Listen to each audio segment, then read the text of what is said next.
go. We've got a summer lobby for duels. That's awesome. Okay, so I have been in Belgium, and Belgium was pretty cool. Okay, thanks for watching. Bye. Hit me.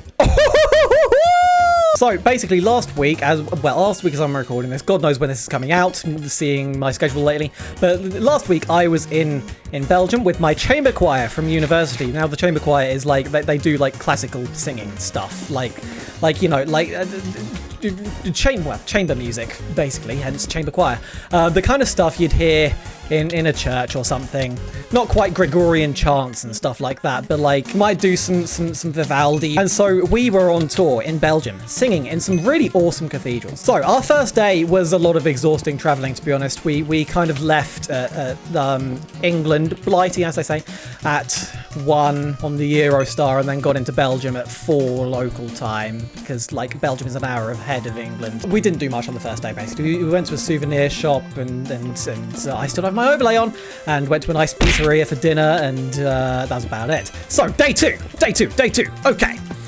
So day 2, we were in Ghent. That's where we were staying. We were staying in Ghent, which is western kind of Belgium. I mean, Belgium's not a very big country. Western might as well be eastern. But we were in Ghent. We were staying in Ghent. We were staying in this lovely hostel, which had an awesome view of like all the local landmarks, and it was quite incredible actually. So we wanted to pack as much into our tour as possible, me and my friends, because like we were only there for 4 days, and like this is already day 2 we're on, so you know, not much time there. So we went on a really awesome boat tour around the canals, because it's Belgium. There are canals everywhere in Belgium, because, well, this canal in particular, we learned on the boat tour, was built to facilitate English trade with the rest of Europe, because the nearest port was like Amsterdam or something, or Bruges probably, actually would make more sense. But it was quite a long way inland, basically.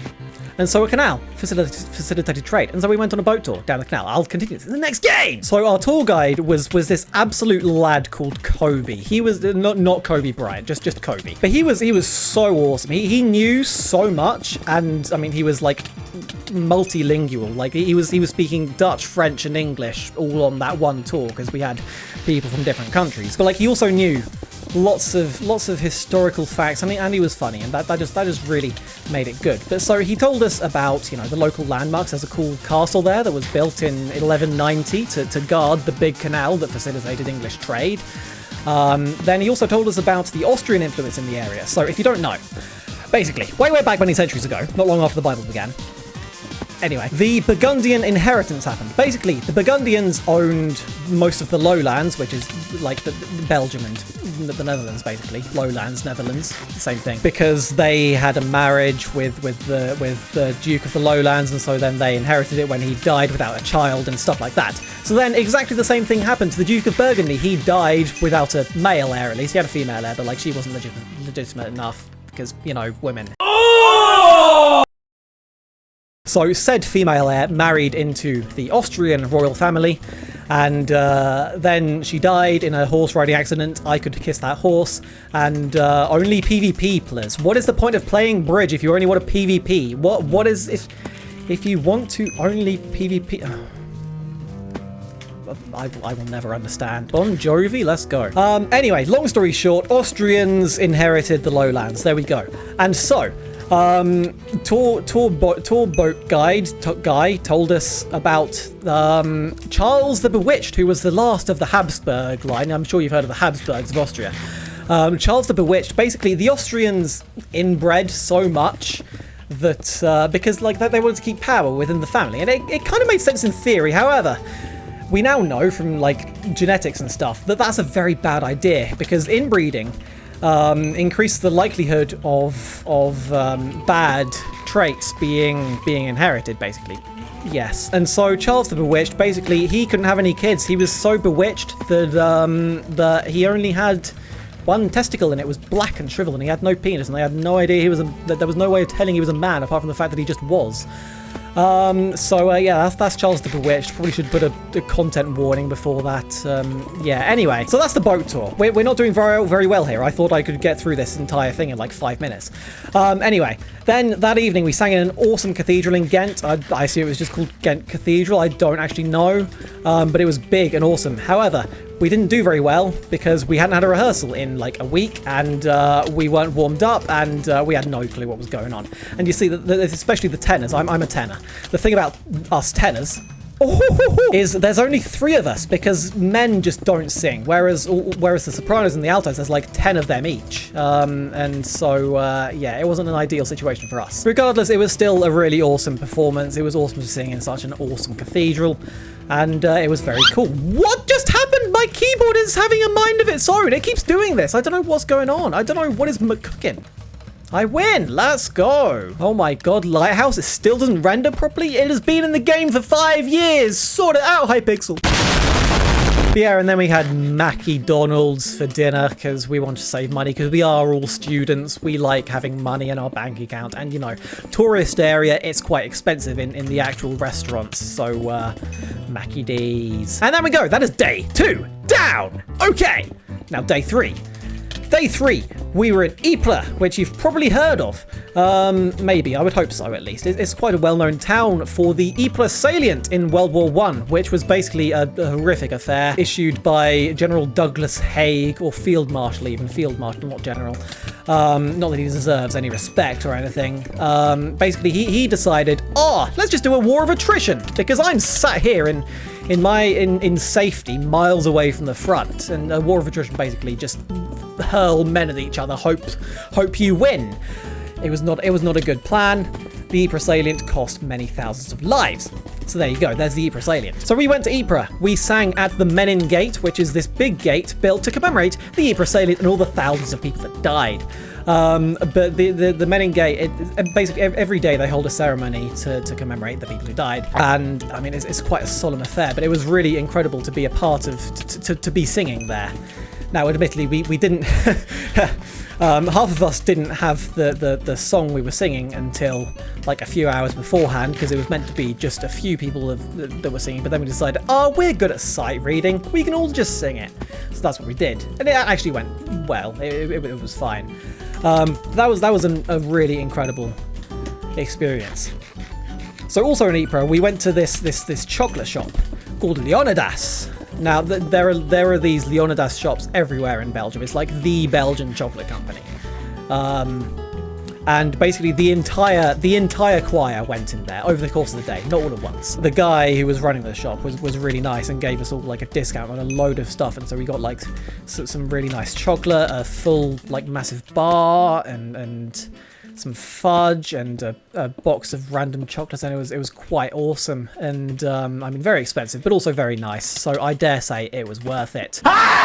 It was also blisteringly hot that day. It was like 31 degrees Celsius, and so we were dying, and our chocolate also melted a little bit, even though we had special cool bags for it, but yeah, still kind of melted a little bit. But then dinner was quite an affair. So this was after Menin Gate. We went to this nice restaurant that we found on the big square, and it was quite expensive, but it was also pretty damn nice. I had this Flemish stew, which was really nice. Flemish as in like the Ypres and everywhere we went was in this region called Flanders, hence Flemish. But the real highlight of that evening was my friend, let's call her Cleo, because that's kind of her name, but it's not quite. So Cleo wasn't feeling particularly adventurous, so she just got a bunch of like picky bits or a spread, but that's another story.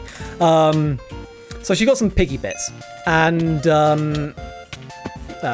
crazy. But Cleo wasn't sure if she wanted a salad with her picky bits. So she waited until they came, and then they came, and she decided, yeah, I'll have a salad, because the rest of us all had like a nice little salad that came along with our mains.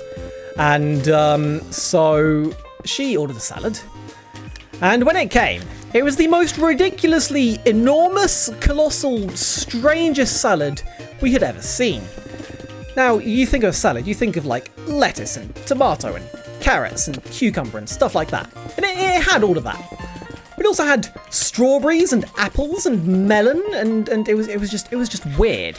And it was massive. It took 3 of us to eat it, because poor Cleo did not have the appetite for that much salad. So yeah, it was an experience, but it was a decent salad. I almost died eating a radish, but not died, just almost choked. But almost died, let's say that. I almost died in Belgium. That was actually what I was going to title the video. I could still do that then. There we go. So there you go. There's Ypres. There's day 3. Down. Oh wait, no, then in the evening, actually, I forgot something. We went to the arcade back in Ghent, because we were staying in Ghent all 3 nights. I lost pretty much everything I played, I think. We played Twister. That was quite... actually, I was quite good at Twister, because I have ridiculously long arms. Yeah, honestly, I can't really remember the arcade, so... I think I was kind of just dying of it being too loud the entire time. I'm not good with loud places, so yeah. But yeah, so there is day 3 in Ypres. On to day 4. Wah!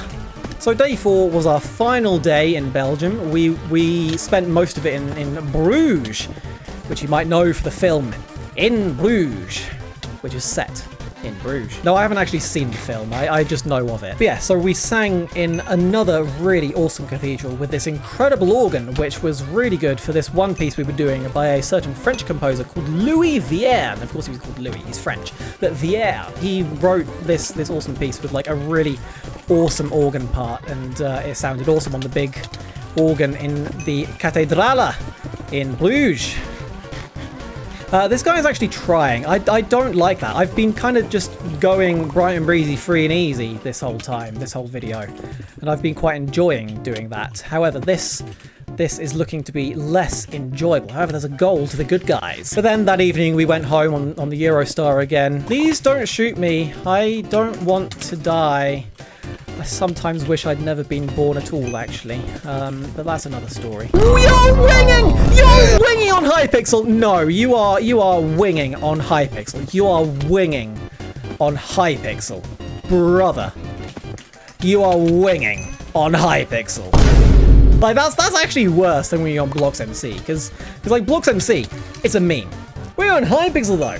I mean, there's just something wrong with you if you're winging on Hypixel, you know? I'm just wrong. I just sound like I'm a squid kid. That's crazy. That's just how he speaks. That's so mean, but it's true. So I don't think it's mean. But you want to die? Ha! Soda! My dad has just texted me saying his train gets in at 6:10, and I'm meant to be meeting him at 6:30. I thought he was getting at 6:30, so I was kind of going to go at 6. But actually, well, I still have to go at 6. I hope this game finishes in time. I do kind of need to wrap this up. I kind of thought I had time to film 2 videos, and then the first video took way too long, and you'll probably see why. I assume I'm going to release that one after this one. Did I just... Yo, I just did that. That's crazy, bro. Your name sounds familiar. Familiar? Is that all? I'm only, like, the biggest active bridge YouTuber. I don't know if I am, actually, but I think I am. Please don't be behind me. He's right behind me, isn't he? He's right behind me. Oh, it's so fine, though. Anyway, thanks for watching. Bye.